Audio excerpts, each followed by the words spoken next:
पटना के दानापुर में खुफिया सूचना पर मिलिट्री इंटेलिजेंस लखनऊ यूनिट और दानापुर पुलिस की साझा रेड हुई। अपराध की दुनिया में एक नया चेहरा सामने आया है। एक ऐसा गिरोह जो रबर स्टैम्प के जरिए फर्जीवाड़े का पूरा उद्योग चला रहा था। मामला मामूली नहीं बल्कि सीधा देश की सुरक्षा से जुड़ा हुआ है। सेना, अर्धसैनिक बलों और सरकारी विभागों की नकली मोहरे बना बनाकर ये गिरोह न सिर्फ सिस्टम को छल रहा था बल्कि राष्ट्रीय सुरक्षा के साथ खुला खिलवाड़ कर रहा था। राजधानी पटना के दानापुर में सोमवार को खुफिया सूचना पर मिलिट्री इंटेलिजेंस लखनऊ यूनिट और दानापुर पुलिस की साझा रेड हुई।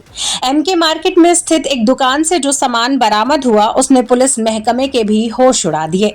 यहां से सेना, अर्धसैनिक बल, बैंक, स्कूल और कई सरकारी गैर सरकारी संस्थाओं की 100 से अधिक नकली रबर स्टैम्प बरामद की गई।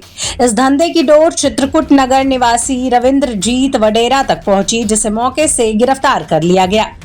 दानापुर थाना अध्यक्ष पीके भारद्वाज के मुताबिक आरोपी रविंद्र पिछले 6 महीनों से मिलिट्री इंटेलिजेंस के रडार पर था।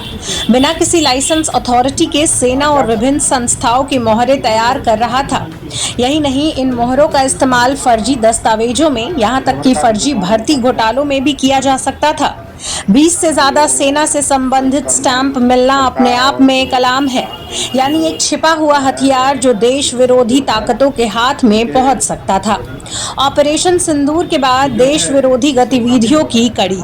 पुलिस सूत्रों की माने तो यह रैकेट ऑपरेशन सिंदूर जैसे हाई प्रोफाइल मिशनों के बाद देश विरोधी तत्वों द्वारा मोहरों के इस्तेमाल की संभावना से भी जुड़ सकता है। यानी यह सिर्फ एक कारोबारी जाल नहीं बल्कि एक गहरी साजिश का हिस्सा हो सकता है।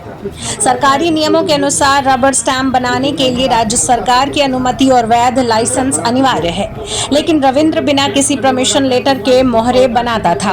किसी को भी किसी भी नाम की, मानो न्याय, सुरक्षा और पहचान की मोहरे अब बाजार में बिकती हो। पूछताछ में और भी बड़े नामों के खुलासे की उम्मीद पुलिस अधिकारी।